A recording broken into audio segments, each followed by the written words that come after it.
नमस्कार मित्रों, जय माता दी। स्वागत है आप सभी का हमारे YouTube चैनल में। तो वृश्चिक राशि वालों, आपकी सबसे बड़ी दुश्मन है यह एक औरत। जी हाँ दोस्तों, मजाक में बात को मत लीजिएगा। अगर आपकी संगति में एक ऐसी औरत है जिसके बारे में आगे वीडियो में बता रहे हैं, तो या तो उनका त्याग कर दीजिए या उनसे विनम्रतापूर्वक आग्रह कीजिए कि आप अपने इन गुणों में परिवर्तन लाइए, अन्यथा आपके साथ आप मेरी ज़िंदगी भी डुबा बैठेंगी। शुरू से लेकर अंत तक वीडियो को देखिएगा। सबसे पहले तो लाइक कर दीजिए, लाइक करना बिल्कुल फ्री है, और कमेंट बॉक्स में जय माता दी जरूर लिखिएगा, कृपा बरसेगी। दोस्तों, शुक्राचार्य, आचार्य चाणक्य और महात्मा विदुर, इन सभी की नीतियों में महिलाओं के कई दुर्गुणों के बारे में बताया गया है। महिलाओं के स्वभाव में ही कई दुर्गुण पाए जाते हैं, लेकिन पुरुष फिर भी ऐसी महिलाओं के साथ जीवन व्यतीत कर लेता है। बहुत से लोग सोच रहे होंगे, क्या महिलाओं में ही अवगुण पाए जाते हैं? ऐसा नहीं है, पुरुषों में भी अवगुण पाए जाते हैं, परंतु ये जो आज की वीडियो है ये महिलाओं के ऊपर है। पुरुषों के ऊपर भी हम आगे वीडियो लेकर आएंगे। फिलहाल में चर्चा इसी पर कर लेते हैं। परंतु शुक्राचार्य ने महिलाओं के एक ऐसे गुण के बारे में अपनी नीति में बताया है और कहा है कि महिलाओं में अगर एक वो गुण ना हो तो महिला परिवार कुल अपने पति का विनाश कर बैठती है। जी हाँ, ऐसी स्त्री जैसे घर, स्वर्ग जैसे घर को भी नर्क बना देती है। इसलिए विवाह करने से पूर्व स्त्री के अंदर ये सब गुण हैं या नहीं, जो आगे वीडियो में बता रहे हैं, जांच जरूर कर लीजिएगा, नहीं तो अनर्थ होना तय है। जिस प्रकार स्त्रियों में अवगुण होते हैं उसी प्रकार पुरुषों में भी होते हैं।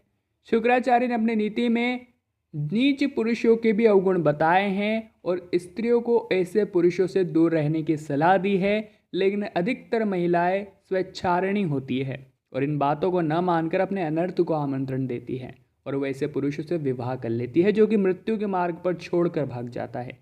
तो दोस्तों, फिलहाल में तो महिलाओं के अवगुणों के बारे में चर्चा करेंगे और आपको बताएंगे कि आपको शादी से पहले उनसे किस बारे में ध्यान रखना है, पर आपको फोकस करना है ताकि जीवन हमेशा सुखपूर्वक चलता रहे। दोस्तों, शुक्राचार्य के अनुसार स्त्री को पति के प्रति एक निष्ठ होना चाहिए, उसे अपने पति के प्रति आज्ञाकारी होना चाहिए, उसे अपने पति पर विश्वास होना चाहिए। जो स्त्री आज्ञाकारी नहीं होती और बात बात पर पति पर संदेह करती है, वह स्वयं भी कभी सुखी नहीं रह सकती और उसका पति भी कभी सुखी नहीं रह सकता। उस स्त्री का पति उस स्त्री से सदा ही दुखी रहता है। अगर किसी स्त्री में यह एक अवगुण है कि वो अपने पति की आज्ञा का पालन नहीं करती और वो उस पर हमेशा शक करती है, तो वह दुश्मन समान ही तो हो गई। आपने शादी की थी कि आपके जीवन में परिवर्तन आएगा, सुख आएगा, ऐशो आराम आएगा, समृद्धि और घर में लक्ष्मी आएगी, परंतु यह तो उल्टा ही हो रहा है, आप पर ही शक किया जा रहा है। तो ऐसी औरत को समझाइए कि आप अपने अंदर परिवर्तन लाइए, अन्यथा बंटाधार हो जाएगा। जी हाँ दोस्तों, जो स्त्री झूठ बोलती है, विश्वास से बात को ध्यान से सुनिएगा। महिलाएं जो है एक झूठ को छुपाने के लिए कई और झूठ बोलती है। उनके झूठ का स्तर एक दिन इतना बढ़ जाता है कि वे बातों को छुपाने भी लगती है। परंतु अगर आपकी वाइफ, आपकी जो भी साथ में जीवन संगिनी है, वो आपसे झूठ बोलने लगी है और आपने एक दो बार पकड़ लिया है, तो आप ज़रूर उनमें सुधार करने की कोशिश कीजिएगा। क्योंकि अगर आप इसे इग्नोर करते रहे और उन्हें उसी समय तुरंत एक झटके में माफ़ करते रहे, तो यकीनन आगे जाके यह बहुत बड़ा रूप ले सकता है और आपके लेने के देने पड़ सकते हैं। जी हाँ दोस्तों, अगला बात करते हैं ढोंग रचना।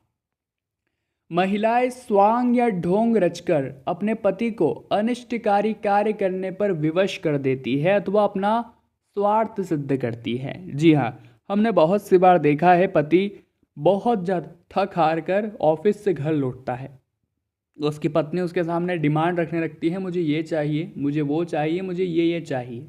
बदले में पति केवल आराम चाहता है, उसे किसी चीज़ का मोह नहीं है। वो नहीं चाहता कि मुझे ये चीज़ चाहिए। हाँ, वो अपने परिवार का सोचता है कि मेरे परिवार पर कोई आँच ना आए और ना ही मेरे परिवार को किस चीज़ की कमी हो। परंतु कभी कभी हमें समय की कीमत को समझना चाहिए। हमेशा ढोंग रचकर अपना स्वार्थ सिद्ध करवाना एक बहुत ही बेकार आदत है, और अगर आपकी जीवन संगिनी में ये बेकार आदत है तो वो तो आपके दुश्मन समान हुई। आप उनमें बदलाव लाइए, अन्यथा लेने के देने पड़ सकते हैं। अगला है दोस्तों, बिना सोचे समझे काम करना। शुक्राचार्य के अनुसार महिलाएं बिना सोचे समझे ही दूसरों की बातें सुनकर कोई भी कार्य कर देती है और मुसीबत में पड़ जाती है।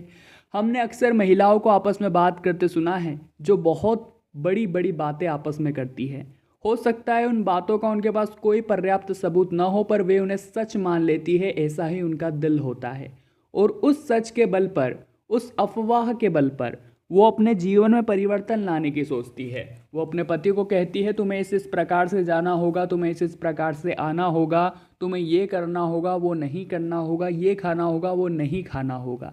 अब ये चीज़ें पति को बड़ा ही इरिटेट करने लग जाती है। वो उसे बताता है कि ये बातें अफवाहें हैं, परंतु वो उसे धमका कर चुप कर बैठती है। तो आपको जब तक कोई चीज़ आप आंखों से नहीं देख ले, अपने ही कानों से उस समय न सुन ले, तब तक बिना सोचे समझे किसी बात पर अमल नहीं करना है। इस बात को अपने जीवन संगिनी को समझा दीजिए। अगला है दोस्तों, अत्यधिक लालच करना। महिलाएं किसी भी बात को लेकर अत्यधिक लालच करती है और अपने लालच को पाने के लिए किसी भी हद तक जा सकती है। ये बात तो 100% सत्य है कि महिलाओं में लालच तो होता है। जी हाँ दोस्तों, थोड़ी बहुत लालची तो होती ही होती है, परंतु उनके लालच की भी एक सीमा होती है जहाँ तक उनका बजट होता है, उसके बाद वो रुक जाती है। परंतु एक ऐसी स्त्री जो अपने पति का सब कुछ न्योछावर करने के लिए तैयार है, अपनी जिद को पूरा करने के लिए, ऐसी स्त्री उसके पति के लिए दुश्मन के समान है। उसे उसी समय कंट्रोल करना चाहिए, पति को लगाम लगानी चाहिए। अगला है दोस्तों, अपवित्रता। स्त्री को जब कोई चाहने वाला मिल जाता है तो वह अपवित्र दिखाने लग जाती है और मान मर्यादा को भूलकर पद भ्रष्ट हो जाती है। जी हाँ दोस्तों, आपको सीमित दायरे में रहकर अपने प्यार का इजहार करना है।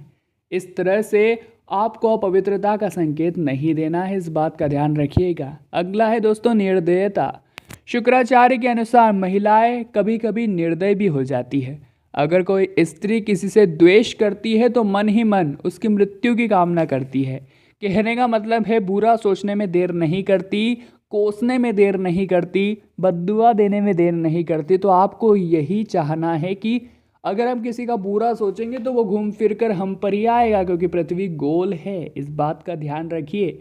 आप जो बुरा सोच रहे हैं, अगर सामने वाले इंसान के कर्म अच्छे हैं तो आपके बोलने का उस पर तिनके भर भी असर नहीं पड़ेगा। परंतु हाँ, आपने उसका बुरा सोचा है, इसलिए आपको इसका हर्जाना इसी जन्म में जरूर भुगतना पड़ेगा।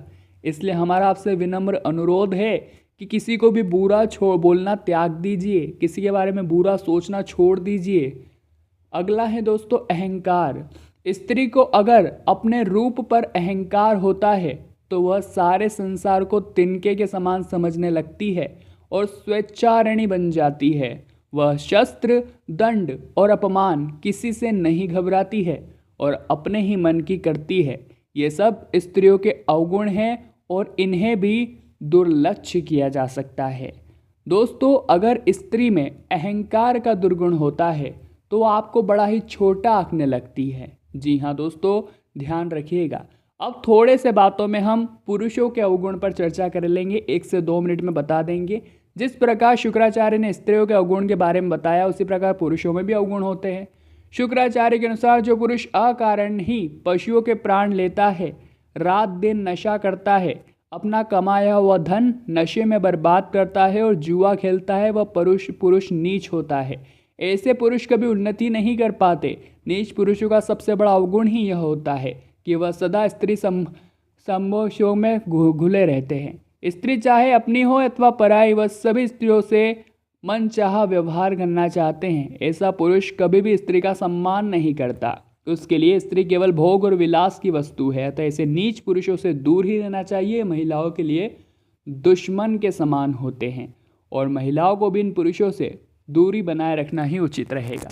तो दोस्तों, इस प्रकार कई अवगुण और गुण हमारे अंदर समाये होते हैं। ज़्यादातर कलयुग में अवगुण ज़्यादा समा रहे हैं और आपको इन्हें अपने अंदर से निकाल देना है, तभी आपकी भलाई है और इसी में आपकी उन्नति है, आपके जीवन में सफलता इसी बात पर टिकी हुई है। तो आज की वीडियो में हमने बात की वृश्चिक राशि वालों, वो कौन सी औरत है जो आपके जीवन में दुश्मनी का काम कर रही है। अगर आप उन्हें त्याग नहीं सकते, कहने का मतलब है त्याग तो तब सकते हैं जब शादी नहीं हुई हो। आप उन्हें रिश्ते को रिजेक्ट कर सकते हैं, परंतु शादी हो गई है तो मजबूरन त्याग नहीं सकते, तो आप उन्हें गुणों में सुधार कीजिए, अवगुणों को गुणों में बदल दीजिए, आपका जीवन स्वर्ग की राह पर चल पड़ेगा। तो वीडियो पसंद आई हो तो लाइक कीजिएगा, कमेंट बॉक्स में जय माता दी लिखकर चैनल को सब्सक्राइब करके बेल आइकन को प्रेस कर दीजिए। अभी के लिए आप सभी को बहुत बहुत धन्यवाद।